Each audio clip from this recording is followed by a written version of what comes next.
What's good, YouTube? Welcome back to the channel. Welcome back to another reaction video. We got why it sucks to be born as a Jets fan.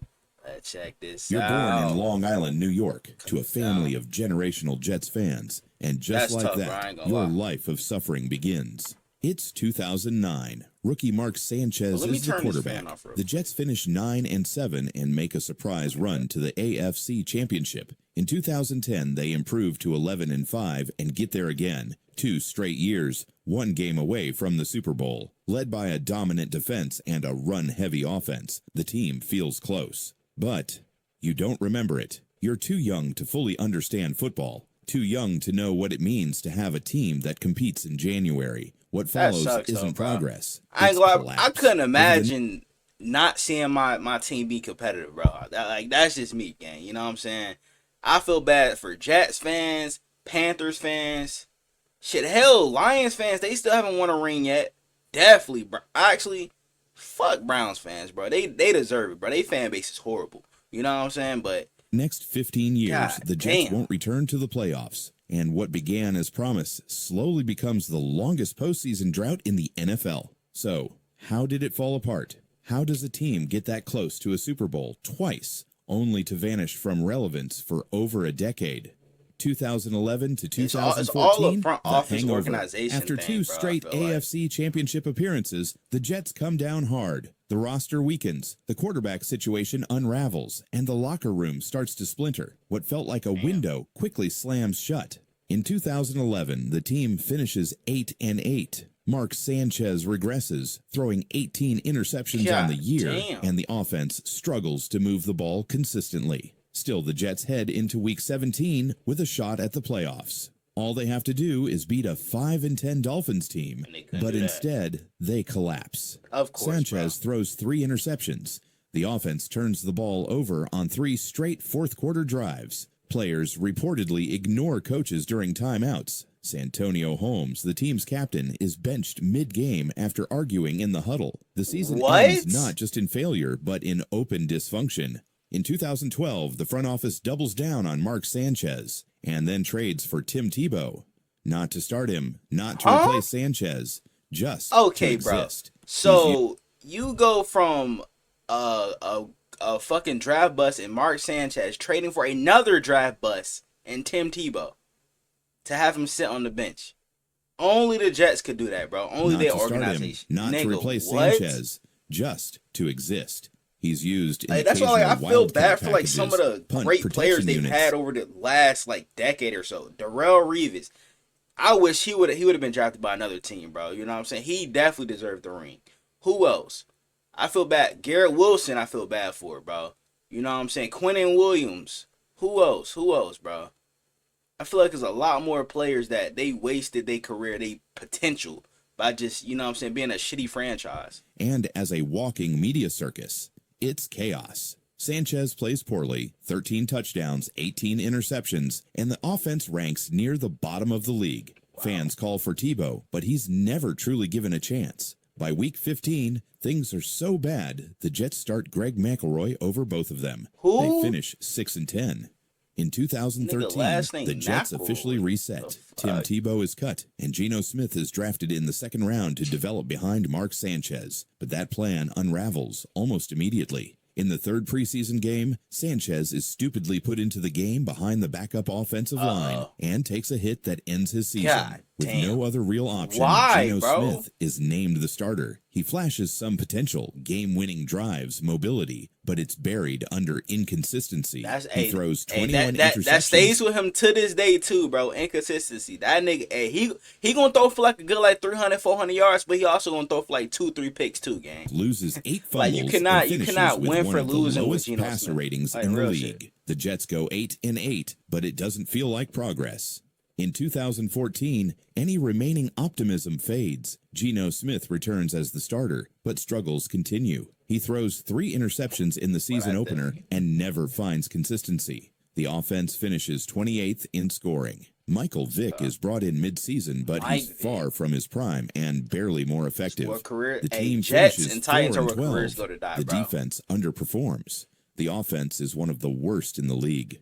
Rex Ryan is fired at the end of Rex the Ryan year, was a along horrible with head general coach. manager John Idzik. The last pieces of the AFC Championship roster are gone. It's the end of an era, but not the start of anything new.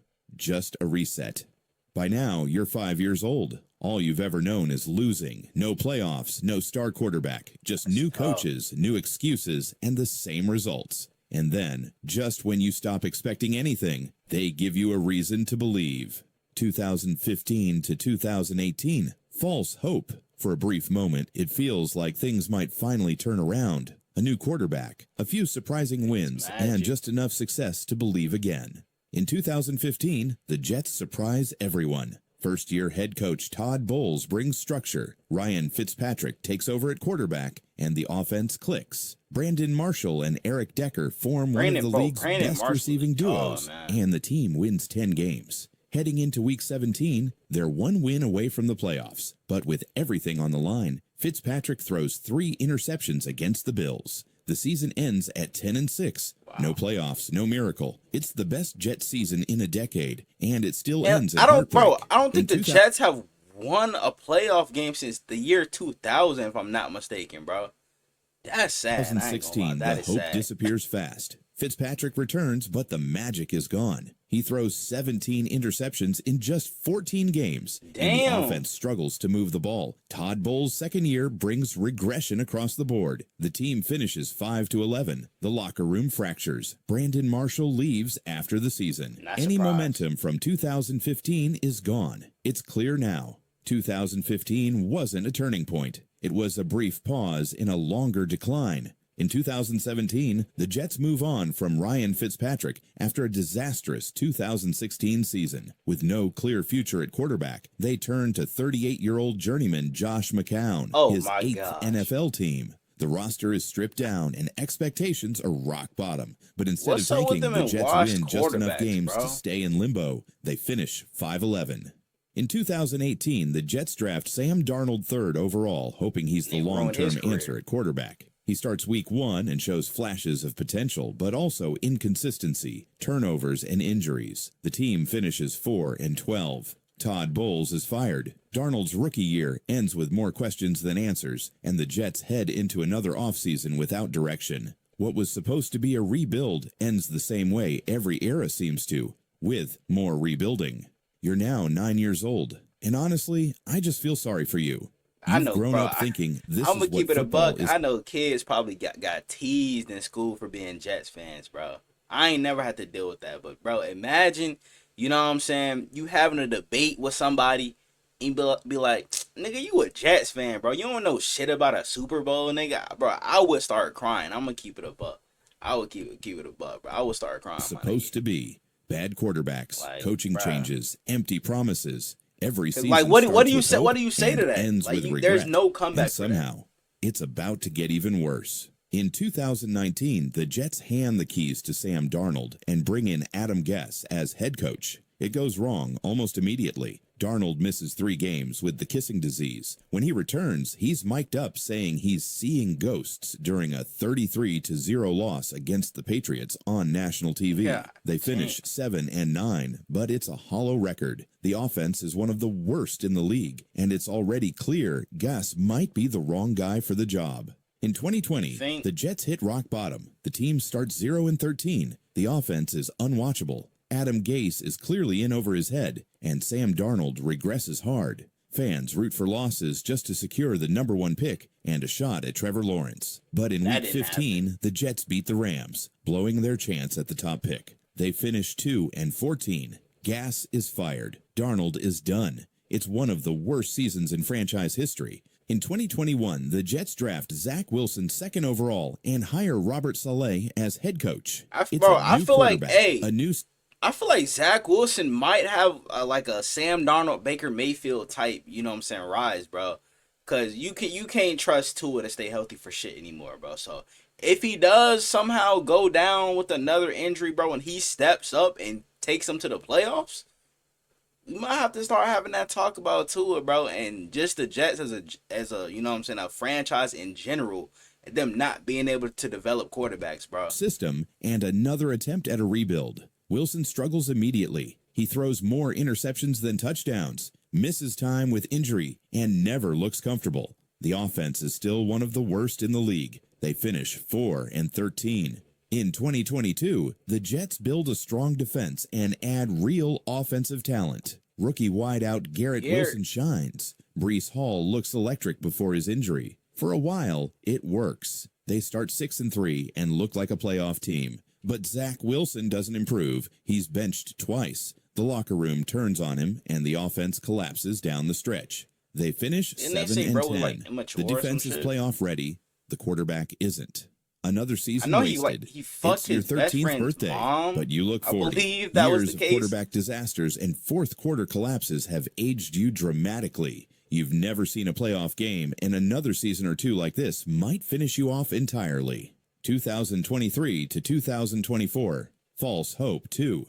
The Jets go all in for the 2023 season. They trade for Aaron Rodgers.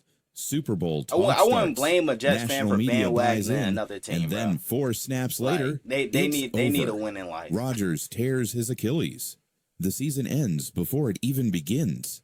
They finish 7-10, same record as the year before, but this time it hurts even more. Halfway through the 2024 season, you pass away. Cause of death. Watching the Jets start Trevor Siemian for the 3rd time in 6 weeks. You held on as long as you could. You never saw the playoffs. You never saw a franchise quarterback. All you knew was pain, false hope, and a team that never figured it out. Wow, bro. I ain't gonna lie, nigga. Being a Jets fan, like that shit ain't for the weak, bro. I wouldn't be surprised if some Jets fans have depression because of them niggas. I'm gonna keep it a buck. But hey, man, I wanna know what you guys think down comments below. Y'all let me know what other NFL videos I'm gonna react to. Without further ado, I'm out. I'ma make them feel me, make them people when they show me. And if you don't know me, I'ma make sure that you know me. I hate to say it, but I really think I'm broke. But I know I'm chosen, I really know I'm chosen. I know I'm chosen. I was just lost a year ago, but now I'm focused. When good at sports, this microphone can be my trophy. Not taking drugs, I found a better way of coping.